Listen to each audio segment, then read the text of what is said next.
Hello, everyone. I wanted to give you a list of games that I'm keeping an eye on, or at least attempting to. This is a very long list, so I can only do so much on my own. But, anyways, here we go. So, we'll start with MMOs. There are quite a bit of MMOs coming out this year, and that should be in quotation, because a lot of the MMOs that are coming out this year are ones that are international. They were made in another country, and they're just making their way to North America, is more or less what's going on. And there's a few of them. This one that I have up on the screen is one of them, Revelation Online. I'm keeping an eye on it because of the interesting combat mechanics mentioned, and I'll let you do some reading on that, as that will do a better job of explaining things than I would be capable of doing. But also on this list is another MMO I'm keeping an eye on, at least as far as the international ones go. And that's Riders of Icarus. Now, this one's a little easier to explain. Riders of Icarus has my attention because it's making mounts central to its play or storyline. That's not something that is normal in the MMO world, because mounts have, for the most part, been used for just travel.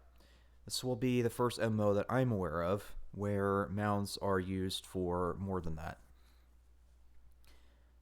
So definitely worth keeping an eye on. I'll of course link this article in case anybody wants to see the other games listed here, but they're not of interest to me. Moving on to the next MMO that's supposed to be international.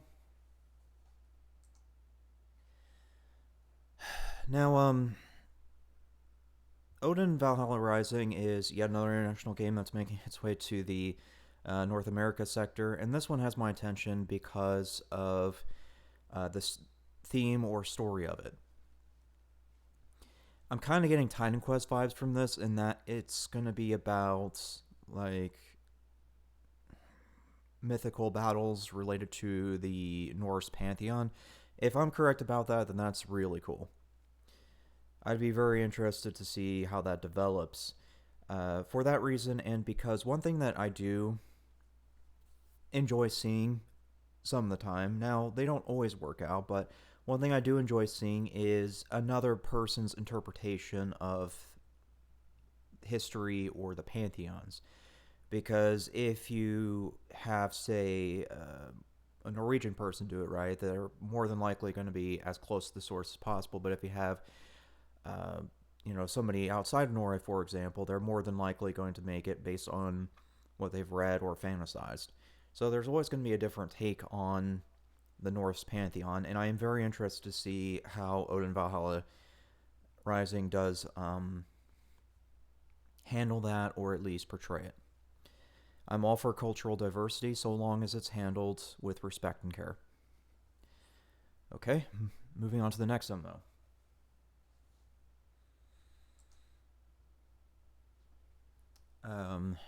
Lost Ark has been in the news for quite a while, and I'm very interested to kind of see where its development path goes, in large part because it's using a lot of different software technologies, I guess is the best way to put it. So we'll definitely see where that one goes.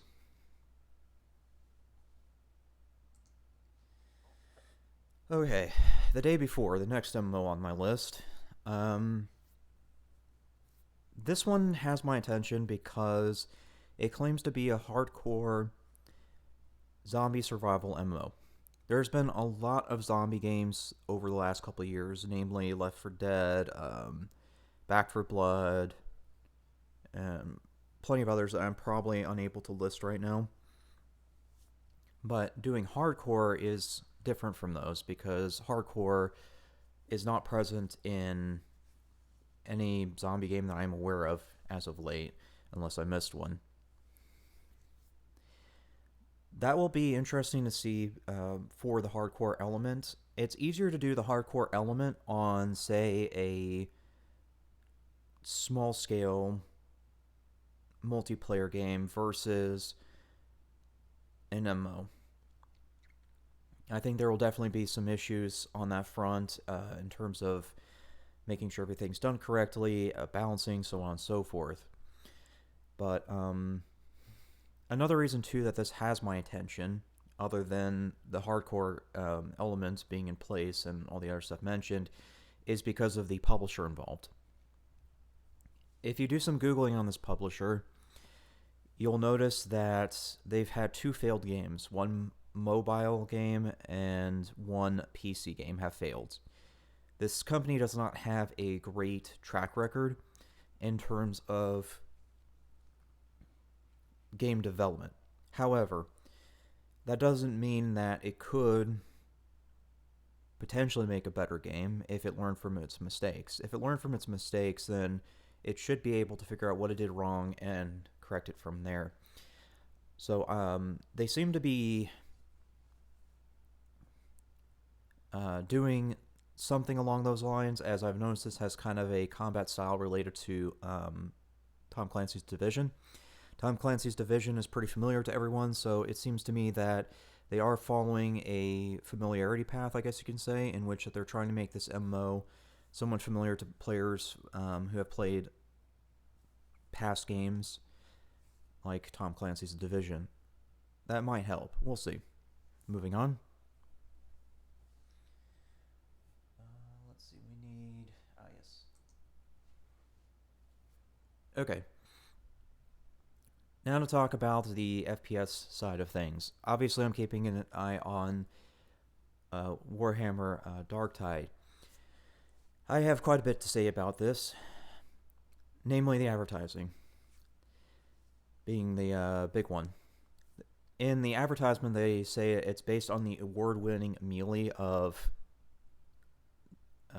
Vermintide 2, and I have to stop and say that is just hilarious as somebody who's played Vermintide for a very long time.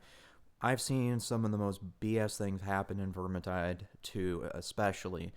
I recall one time where I was playing Huntsman Kruber and I was behind a Ironbreaker Barden, and I was doing this because I had a halberd, so I had reach, so I was like, well, if I stay behind Barden, then surely Barden would take the hit. No, I think it was it a rat? Yeah, I think it was one of the rats. Whatever it was, yeah, the enemy just managed to hit me over Barden. I was like, really? I'm a couple inches behind Barden with a halberd. My reach alone should mean that you wouldn't be able to hit me. Unfortunately, that's not the first time that I've gotten a rude wake-up call in quote-unquote award-winning melee creation with that game. So I do find that absolutely hilarious that they would even advertise that. I mean, anyone who's played Vermintide 2 should know that there's nothing award-winning about that. There's a lot of BS that happens with that. Now, do they make the melee system interesting in Vermintide 2? Absolutely. Did they give it replayability? Absolutely. But award-winning melee? Not by a long shot. So I would hope that they correct all that kind of BS with Darktide 2, while maintaining that same fun co-op aspect of it. I would very much like to see that happen. Okay, moving on. Let's see. Okay, Phantom Doctrine 2, aka the Cabal. It's not called Phantom Doctrine 2 officially, it's called the Cabal, but it's Phantom Doctrine 2 nonetheless. This has my attention because of the game that I played prior to this, which was Phantom Doctrine. I still praise Phantom Doctrine as being one of the best games since XCOM. XCOM really laid the foundation for what it means to play a tactical turn-based game. They made it very interesting and very challenging. I think it's fair to say that when it comes to RNG usage, that XCOM has probably given more players PTSD on that front than any other game, because there's been some crazy times where it's like, yeah, you have a 96% chance to hit, and then it's like, oops, there's a 4% chance to miss, and guess what? You just rolled that 4%. So yeah, I think it's fair to say that as far as more well-known turn-based tile-based games, XCOM is definitely the foundation, and given a considerable amount of players PTSD when it comes to bad RNG. But yeah, no, Phantom Doctrine kind of followed in the footsteps that same tactical sense, and it really was an interesting game. I still praise it highly to this day for being a well-made game that certainly was worth the time.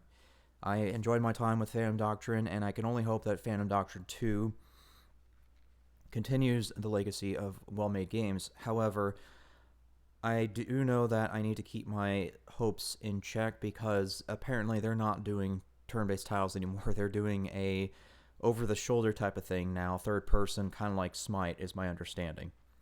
That's going to be radically different from what the original Phantom Doctrine was, and I'm concerned that with that radical change will come with it a bunch of problems.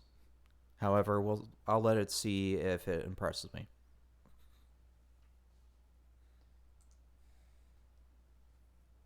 Okay. Next on my list is Groundbridge. So, Groundbridge is going to be a tactical, realistic shooter. I believe it's supposed to be multiplayer, up to X amount of players. I think up to 50 or something like that. I'm not entirely sure, but I'm sure somebody could do some reading and check me on that. But either way, I do appreciate seeing more realistic games, and here's why I like to see realistic games like Groundbridge.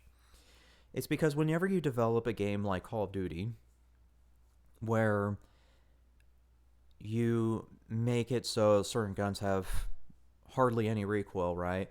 Then, of course, metas are going to form, metas are going to create false information, and players are not going to really learn the game when there's nothing challenging them. If you have no challenge, then those players are not going to learn how to do recoil control, like firing 3 bullets at a time, then letting the recoil reset. Those are things that you simply will not learn in Call of Duty because of just the way the game is designed. More realistic games like Groundbridge will force players to actually learn the game, be patient, and use more brain cells than something like Call of Duty. So I'm very interested to see where Groundbridge goes in that regard. Kind of seems like it's going in a certain direction, maybe not Tarkov levels, but something a little less realistic and a little bit more fun. I don't know. We'll see. Moving on.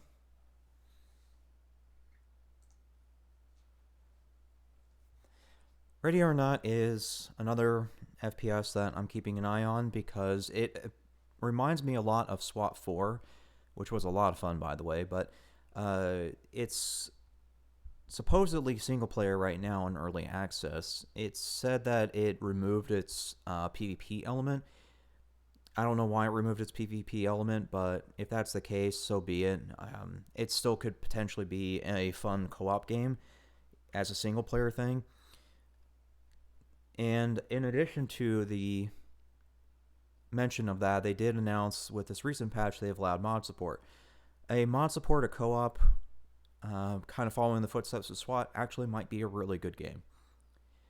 We'll have to wait and see on that one, but it definitely has my attention, and I will definitely do my best to keep an eye on it.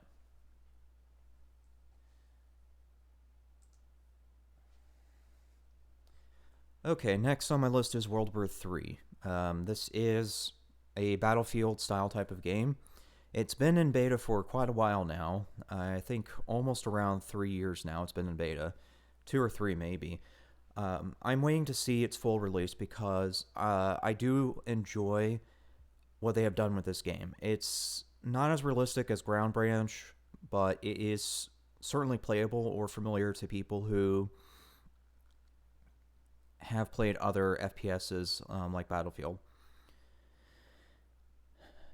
The one thing that it does differently than Battlefield or some of the other MMOs multiplayer games I've seen is its level of customization, like how much armor you have and things like that.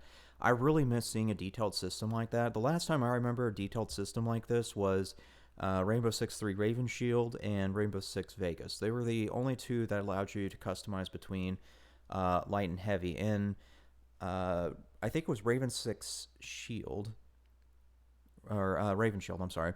In Raven Shield, it was more apparent as it had more benefits and consequences.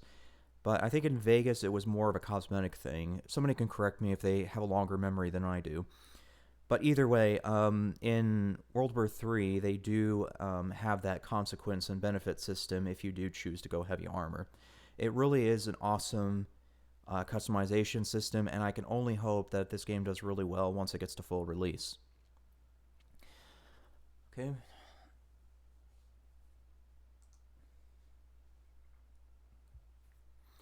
Okay, and the last one on my list is, of course, the announcement of Crysis 4, a long-awaited return of the groundbreaking and PC-breaking game of its time. I will never forget the memes about will Crysis run on X video card.